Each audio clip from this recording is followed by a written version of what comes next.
as we will see also the two teams from Great Britain to staying next to each other and beating who will go to the semi-final.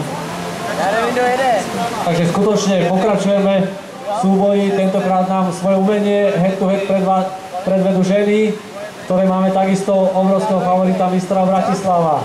A Holanďanky pri vstupe do kanála tesne šúchajú múr a čo ich zabrzdilo, tým pádom Česko sa dostáva pred nich, ale Holandky to nezdávajú. Kameň obchádzajú z opačnej strany ako tým z Česka a snažia sa dotierať na zadok kraftového člna, aby Češky urobili chybu, ale Češky sú v tomto favoritky a skúsené